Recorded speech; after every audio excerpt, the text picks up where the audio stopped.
sentí esa necesidad de trabajar más seguido en la iglesia, dedicar más de mi tiempo. Y yo dije, en el mall uno vive mucho estrés, atendiendo a veces 5 personas a la vez, subiendo, bajando, y salen los caracteres. Entonces uno tiene muchos roces en el mall. Yo le decía al Señor, gracias Señor, porque salgo del mall llenos de cachos, como decía yo, llenos de cachos, de estos problemas que surgen con las personas, y voy a trabajar en la iglesia. Pero en el fondo, el problema del carácter está en todas partes, en nuestras casas, en nuestra vida, en la iglesia. Cuando servimos, podemos ser los mejores servidores o hermanos muy servidores, muy apasionados con Cristo, pero siguen los problemas de carácter. Podemos ser, ¿cierto? O pueden ser los mejores esposos, las mejores esposas, pero aún así tener problemas de carácter con sus hijos. Podemos ser los alumnos, como jóvenes, más dedicados, los más becados, con las mejores notas, pero aún así tener problemas de carácter con nuestros padres. Y el relato de hoy se encuentra en Lucas 23, versículos 26 al 43.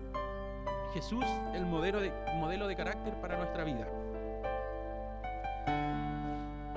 A veces hablamos de carácter, templanza, y es bueno también ir comprendiendo esta idea.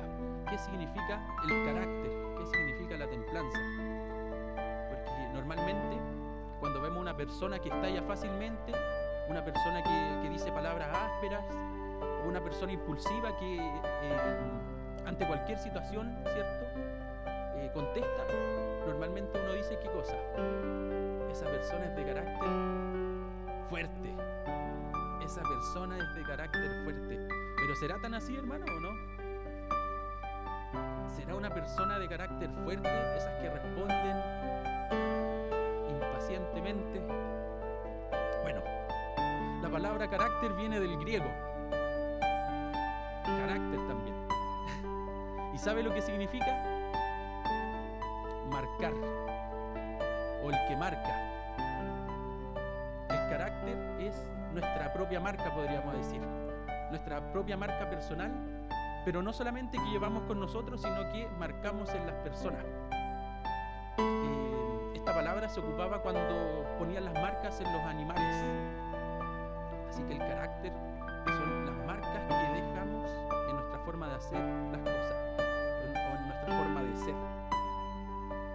Cuando hablamos de una personalidad marcada, por ejemplo, una persona que deja este tipo de marcas, también lo asociamos a la templanza. Una persona que no logra controlar los humos de su cabeza, como se dice, o no logra controlar la temperatura de su carácter, también tiene baja templanza. Y templanza es otra de las palabras que asociamos al trato de las personas. No sé si todos conocen o han oído hablar de Instagram. Por las risas creo que sí. En Instagram ustedes se pueden sacar una foto, ¿cierto? Y se ponen un filtro. Pueden ponerse el filtro más bonito.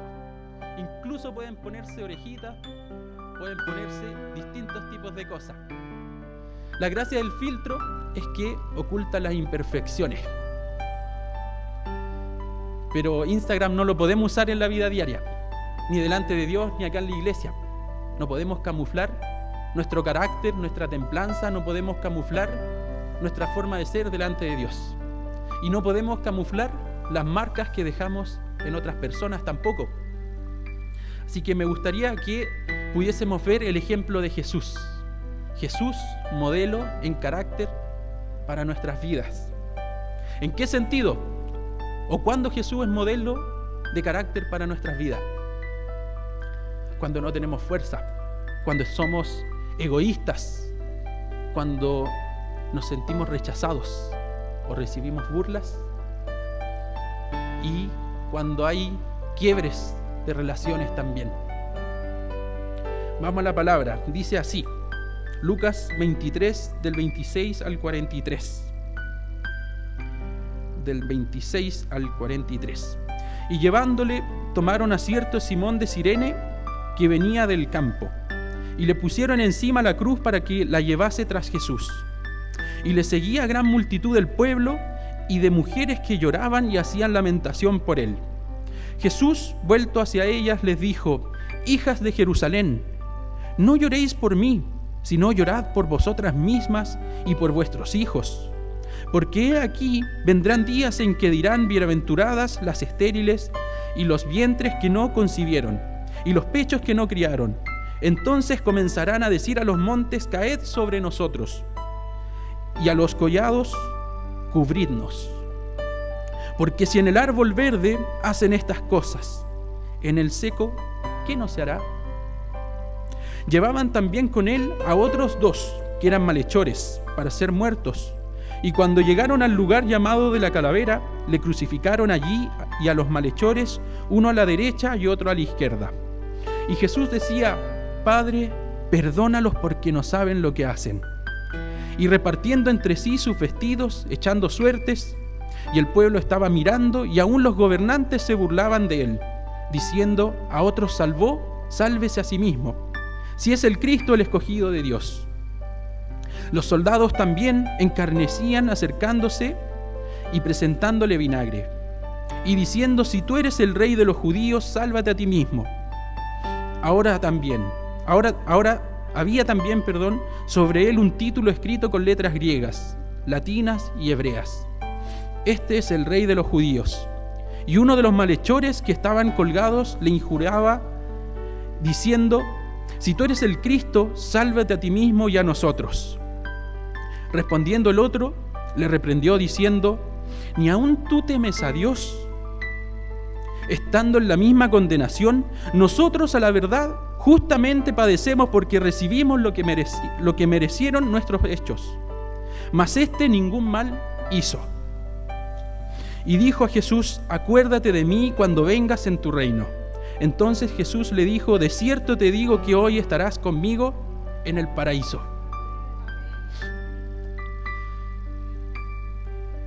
Jesús es el modelo de carácter cuando nos cuesta cargar nuestra cruz, cuando tenemos pocas fuerzas.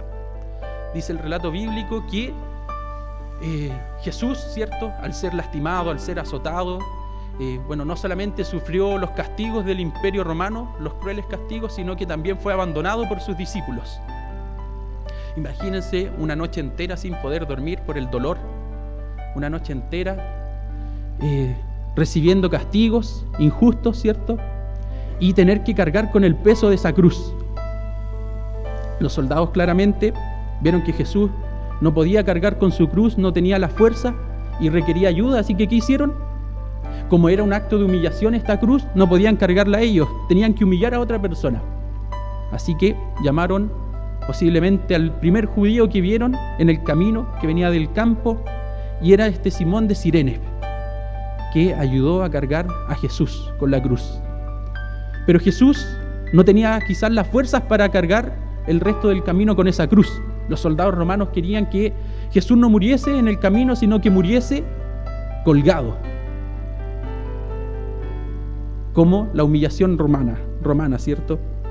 Jesús tal vez no tenía la fuerza para cargar esa cruz, pero sí podía conversar, sí tuvo unas últimas conversaciones, camino al Calvario y en la cruz.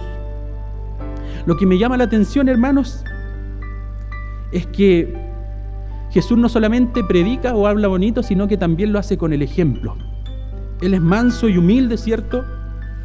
Y además, en los momentos donde no tenía fuerza, imagínense el estrés. Él claramente no venía cuando lo echaron de un trabajo.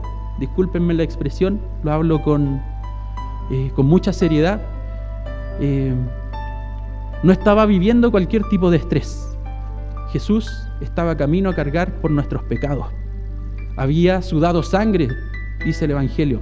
Había sudado sangre por el estrés, por la realidad que estaba asumiendo. Y nosotros muchas veces nos excusamos en nuestro estrés, en nuestro trabajo, ¿cierto? Hemos tenido un mal día y eso creemos que nos da licencia para tratar mal a las personas. Los padres, por ejemplo, varones, mujeres, cuando llegan cansados, ¿cierto? Cuando llegan atareados, han recibido un mal día, tal vez han recibido una mala noticia, como que lo han despedido, les van a bajar el sueldo, o quizá alguna noticia de enfermedad dentro de la familia, y empiezan los problemas de carácter. Pero no olvidamos que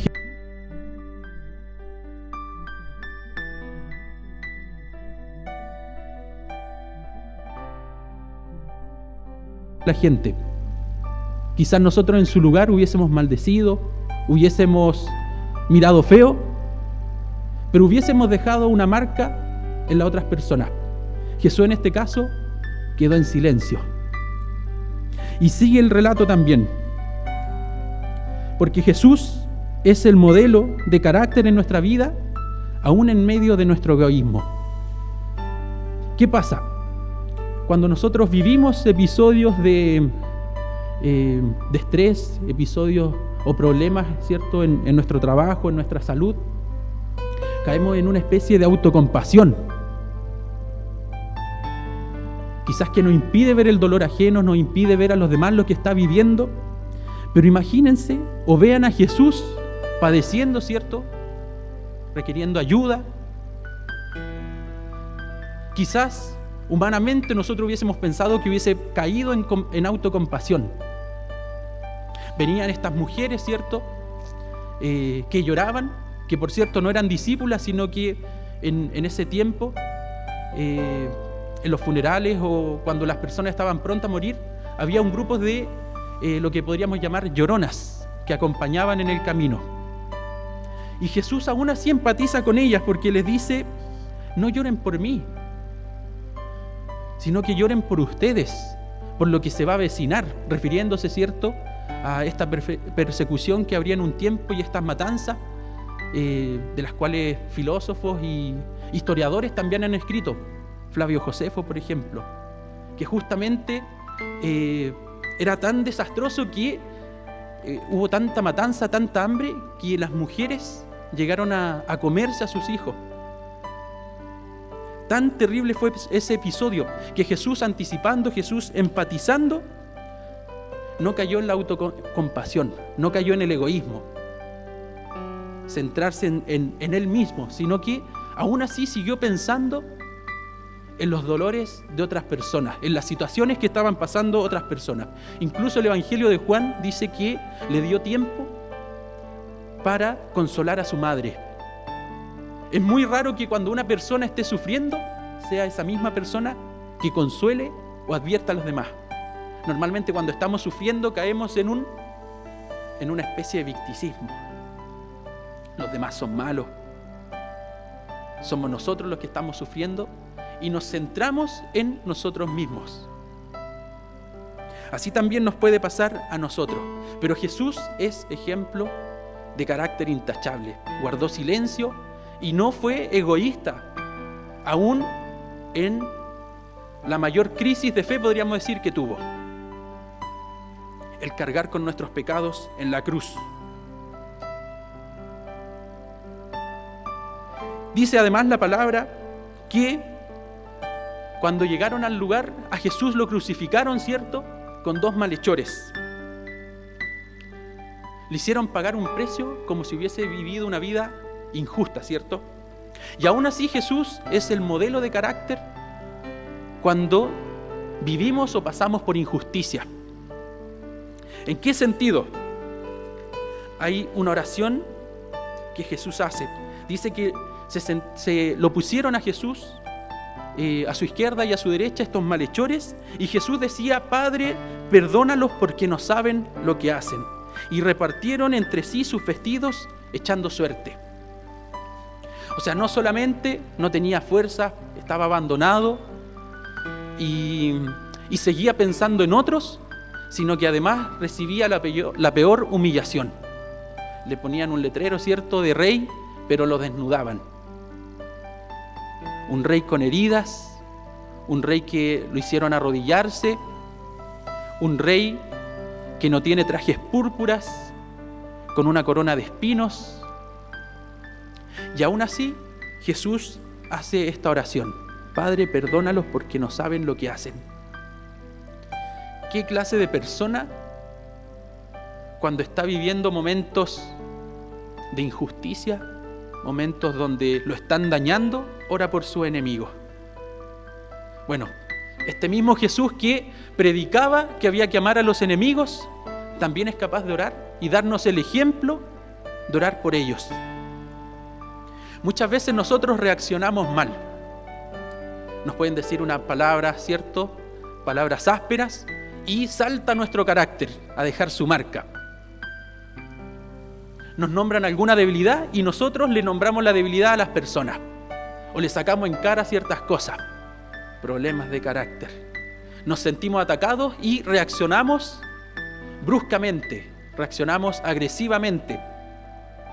Incluso cuando hablamos con otras personas, les decimos: es que hermano, usted no sabe lo que me ha hecho tal persona. Por eso yo soy así con él. Por eso yo lo ignoro, por eso yo lo miro feo, por eso no lo saludo. Si usted supiera lo que él ha hecho por mí, si usted supiera, hermano Joaquín, si usted supiera las cosas que me ha hecho tal persona.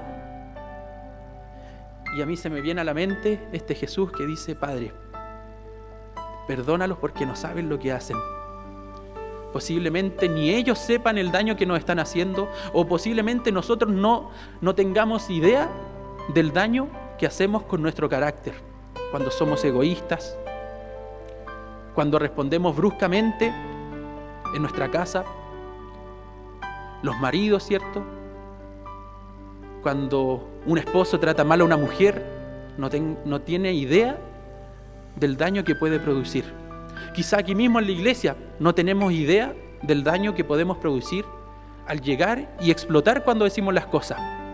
Si no nos gusta un hermano, si no nos gusta lo que hace, si no nos gusta cómo se peina, si no nos gusta cómo se viste,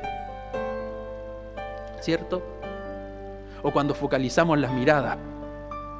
Por ejemplo, cuando vemos que el pastor es el único responsable de la vida de iglesia. Problemas de carácter también. Cuando le echamos la culpa a algún líder, a algún liderazgo, por ciertas cosas que están ocurriendo, problemas de carácter. Pero si usted quiere desobedecer a Dios, o si usted no siente ese amor que tuvo Jesús por las personas perdidas, puede ser algo muy sencillo. No ore por las personas. No ore por las personas que lo agreden. No ore por las personas que lo pasan a llevar. No ore por esas personas. Pero si usted de verdad ama a Jesús, quiere ver su ejemplo, quiere seguir su ejemplo, sabe y reconoce que probablemente las personas cegadas por el pecado, por las tinieblas, no saben lo que hacen, ore al Señor por esas personas. Si ha recibido un maltrato, si alguien lo ha pasado a llevar, no deje las raíces de amargura. Converse también con esa persona. Si es su hermano sobre todo, converse con él. ¿Cómo se siente? En la iglesia no somos adivinos. En la iglesia, aunque ejercitamos el ejercicio, ¿cierto?, de discernimiento, no podemos discernir todas las cosas. Necesitamos también que nos digan. Pero orar por los enemigos es una de las mayores manifestaciones de amor. Jesús no nos pide que tomemos la espada y cortemos la oreja, ¿cierto?, de ese soldado romano, sino que oremos por él. Ese es el ejemplo de un carácter misericordioso. Un carácter que se atreve a orar aun cuando está dañado. Generalmente cuando nosotros estamos dañados, herimos a las personas.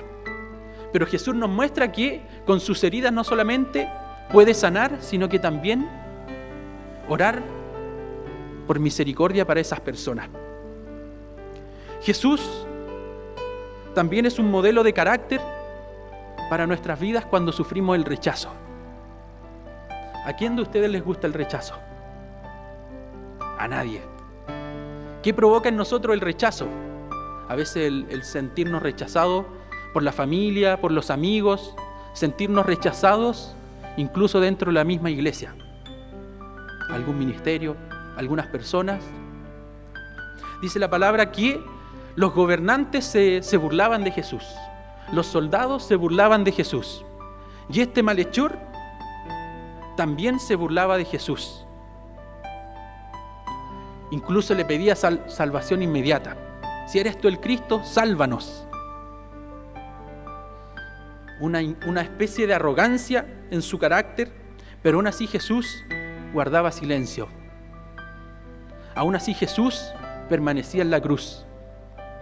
Aun cuando ellos le decían que bajara de la cruz, si es el Cristo, que baje de la cruz y creeremos en Él. Pero Jesús permaneció en ella. Un amor que nos lleva a un carácter paciente, de tolerar las pruebas.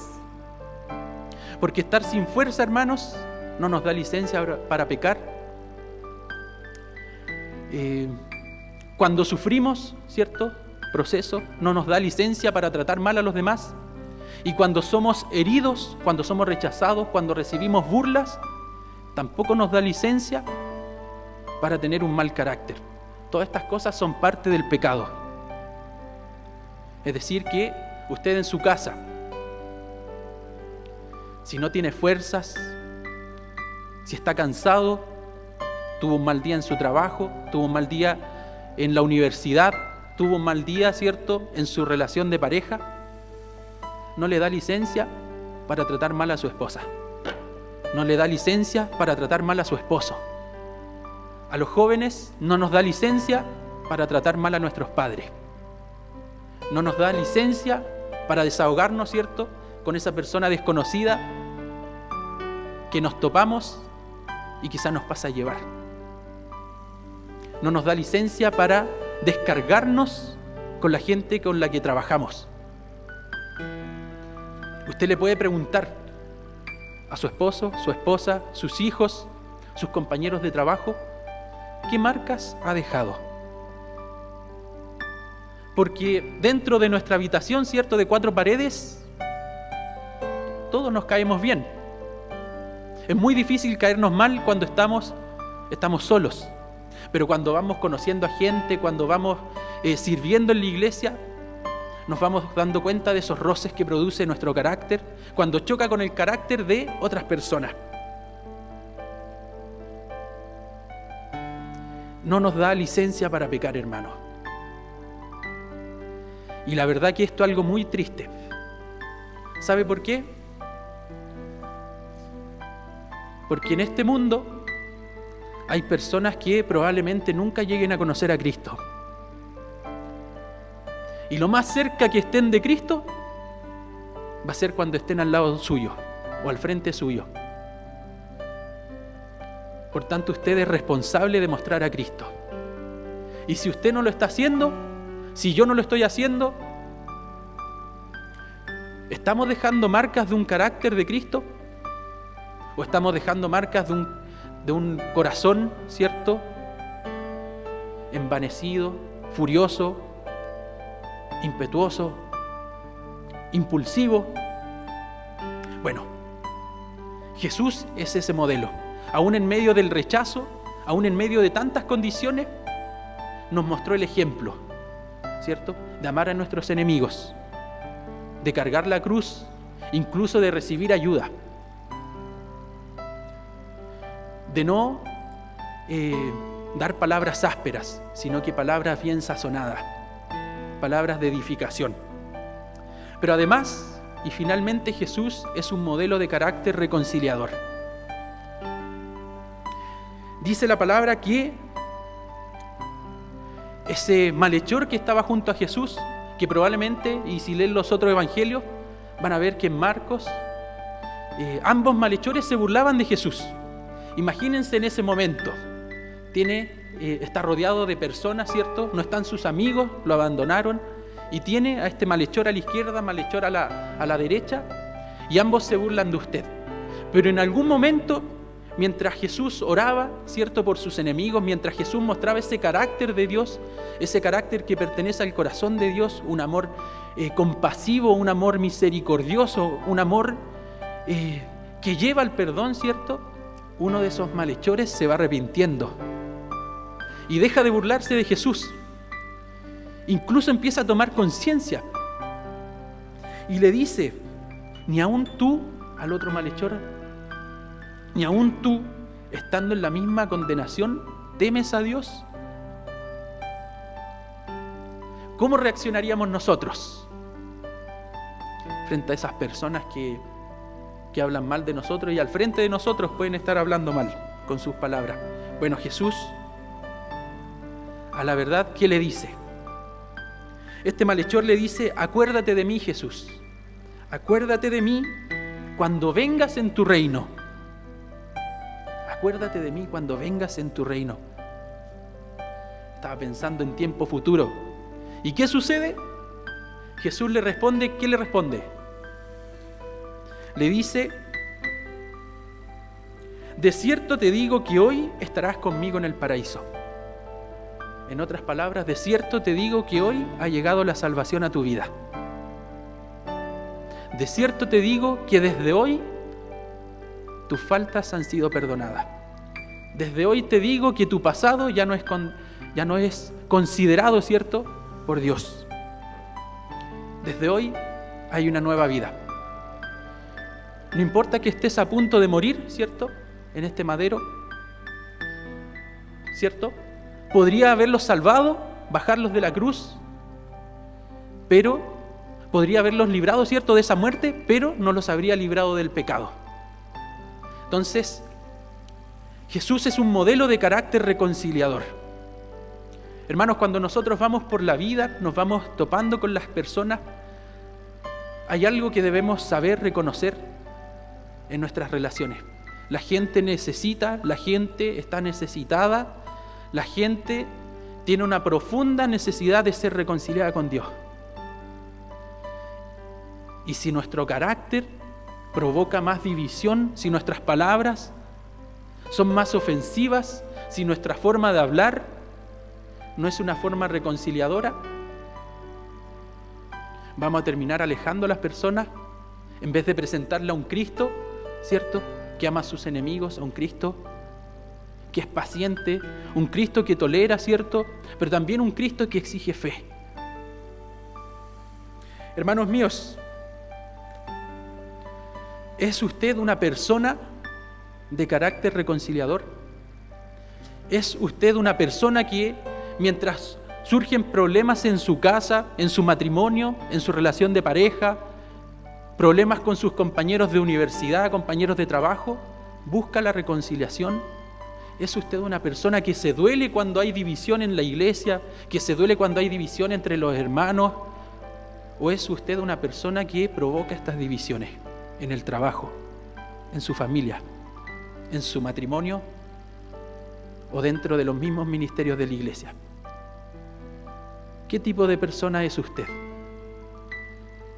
¿De este carácter, cierto, que representa a Cristo? ¿O más bien del carácter que representan ese malhechor, esos gobernantes, esos soldados bruscos? Yo creo que una de las cosas que más he aprendido este tiempo de pandemia es que mi carácter necesita ser tratado con delicadeza. Usted puede tener la razón en un montón de aspectos. Quizás, no sé, a veces nos equivocamos en el liderazgo, a veces nos equivocamos como hijos, a veces se equivocan los padres, pero la forma en que usted lo dice demuestra su carácter. La forma en que usted habla estas cosas, marca a las personas, demuestra también cuán parecido es usted a Cristo o cuán distante estamos de Cristo. Hace muchos años, una profesora me leyó una historia, Cuentos con almas. Cuentos con alma. No sé si lo han escuchado. Y una de esas historias me marcó. Una de esas historias era la de una madre con un hijo. un hijo que estaba teniendo problemas en el colegio, que estaba teniendo problemas con sus amigos, que estaba teniendo problemas con sus padres. Entonces este chico, este niño, no sabía controlar sus palabras, no sabía controlar su temperamento y estallaba. Agredía a sus compañeros, decía palabras fuertes, ¿cierto?, a su familia. Y hasta que un día del colegio llamaron a la madre para ver qué podían hacer. La madre, preocupada por la situación, había visto, había oído también las palabras de su hijo, así que se le ocurrió una idea. Llamó a su hijo, conversó con él y le dijo: hijo, cada vez que tú estés enojado y quieras decir una palabra en contra de tus padres, cada vez que tú estés enojado por alguna ofensa que te hizo un compañero, cada vez que estés enojado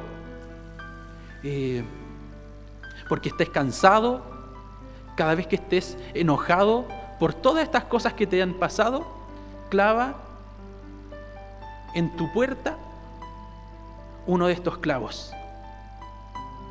Entonces, al principio costó. Este chico llegaba del colegio enojado, cerraba con un portazo y ponía un clavo en la puerta. Empezaron a pasar los días, los meses, hasta que ya no había espacio en la puerta. Empezaron a pasar los días nuevamente y el niño dejó, ¿cierto?,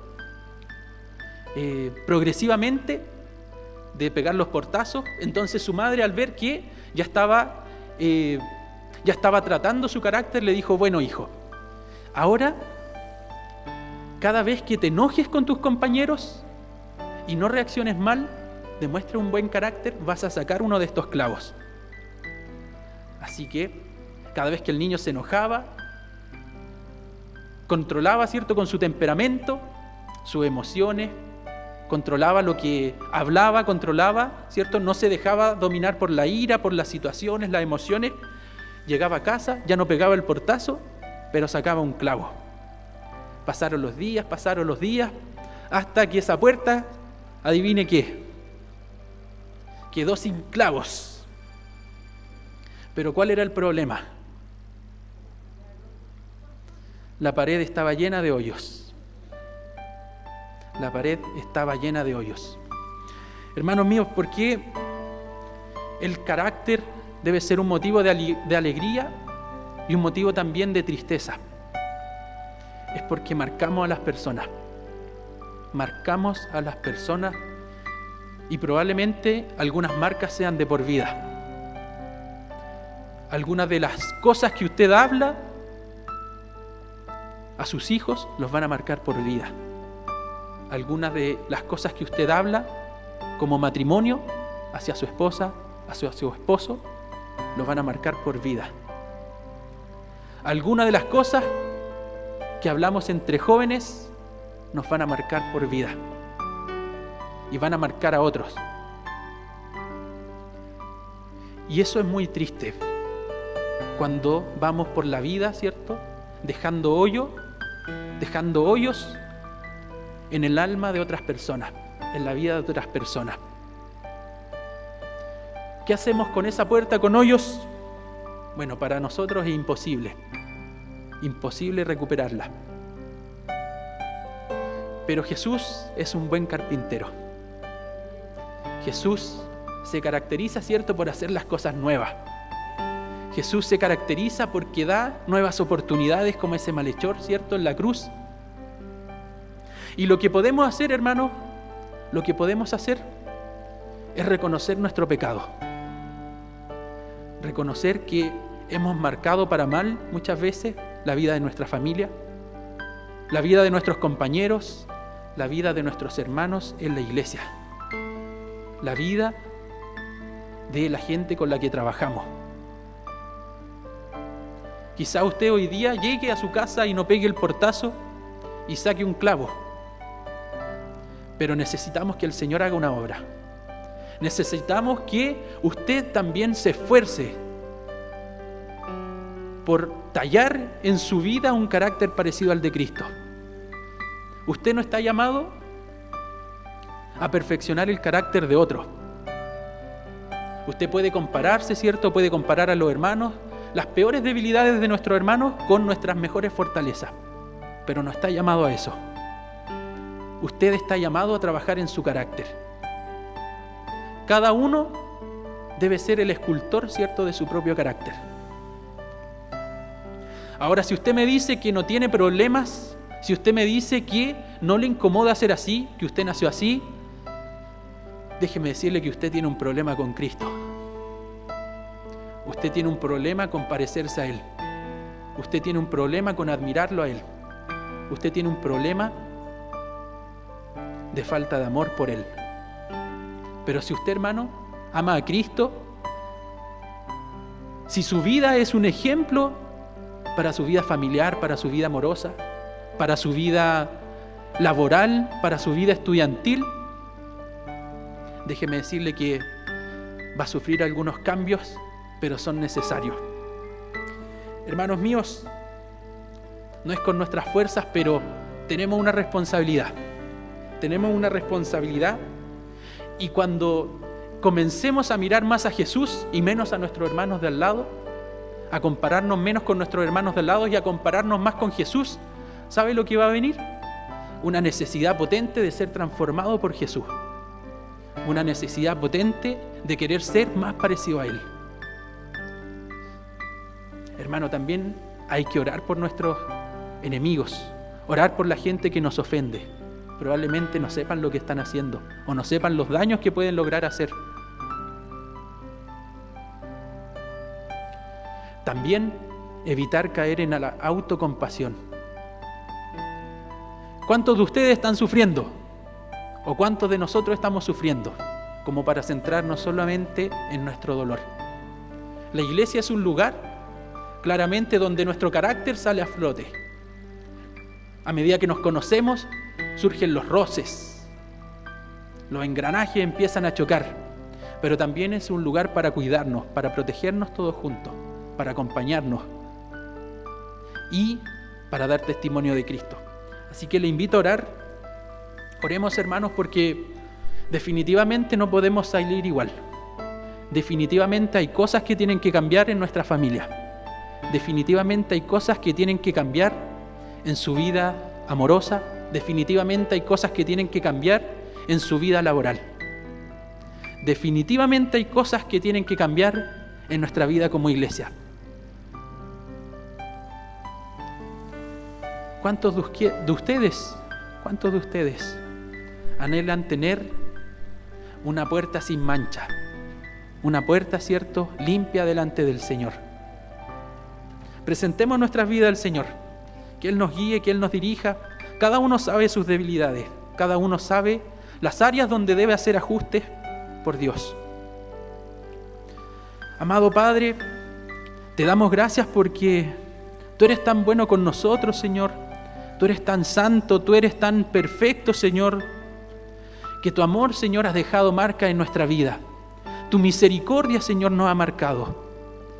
Tu gracia, Señor, nos ha marcado. Tu fragilidad y Tu fuerza, Señor, nos ha marcado. Tu reconciliación, Señor, nos ha marcado. Tu amor, Señor, inagotable. Tu amor paciente, Tu amor bondadoso, Tu amor que todo lo puede, nos ha marcado, Señor.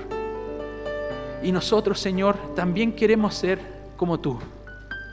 Señor, que nuestro amor sea la marca de nuestras familias. Señor, que la paciencia, que la comprensión sea la marca de nuestros matrimonios. Que la comprensión, Tu amor, Señor, Tu paciencia, que todo Tu carácter, Señor, sea la marca cuando vamos a trabajar y camino al trabajo, Señor. Que las marcas de Tu carácter, Señor, estén con nuestros hijos. Que las marcas de Tu carácter, Señor, estén en nuestra vida de iglesia. Señor, Te pedimos perdón. Perdón por esas marcas que hemos dejado en la vida de hermanas, en la vida de hermanos, en la vida de niños, en la vida de hermanos adultos, en la vida de los pastores, en la vida de los diáconos, en la vida, Señor, de Tu iglesia. Señor, no queremos llegar y darnos cuenta que nuestra vida fue un testimonio de marcas negativas, Señor. Queremos dejar tu huella, Señor. Queremos que en nuestro trabajo, en nuestra familia, no nos miren como los evangélicos que vienen una vez a la semana, que vienen un domingo a la semana, sino que nos vean como esas personas que se parecen a Cristo, que les cuesta, pero trabajan en parecerse a ti, Señor. Gracias por ti, gracias por nuestro Padre de misericordia, gracias porque sin duda, Señor, tu palabra nos llega a lo más profundo de nuestras vidas. No podemos usar filtros, Señor, y aún así tú nos has amado. Señor, conoces todas las marcas que hemos dejado, las marcas más feas, las marcas que ocultamos incluso, Señor, de los demás, pero aún así nos has decidido amar. Aún así tu amor inagotable, Señor, nos llena. Aún así tu misericordia que se renueva, Señor, todos los días nos mantiene firmes. Señor, pido por los padres, por esos padres que están escuchando este mensaje, por esos padres que te han conocido, Señor, para que puedan seguir tu ejemplo frente a sus esposas, frente a sus hijos, en su trabajo. Señor, por esas madres con las responsabilidades que tienen de trabajar y por temas culturales también dedicarse a su hogar, para que puedan dejar una marca también en tu vida, Señor, en la vida de nosotros, en la vida, Señor, de quienes les rodean. Por los jóvenes, Señor, aprovechando que muchos han entrado este año a estudiar, Señor, que esta juventud marque, Señor, un precedente en las distintas universidades. Las marcas de la cruz, las marcas de Jesús, Señor, que se sigan mostrando delante de ellos, que sean conmovidos, que sean apasionados, que puedan admirarte a ti, Señor. Te pido por esas personas que aún no han confiado su vida en ti, Señor. Ay, Señor, no saben de lo que se pierden, no saben lo bueno, no saben lo hermoso, lo justo, bondadoso, comprensivo, lo santo que eres tú, Jesús. Señor, si alguno está viendo y está escuchando, Señor, que su corazón pueda rendirse, sus rodillas, Señor, puedan rendirse delante de ti, que su lengua confiese, Señor, que tú eres Jesucristo el Señor. Y hoy, Señor, hoy recibirán la vida eterna, hoy podrán vivir la salvación, Señor. En el nombre de Jesús, Señor. Amén.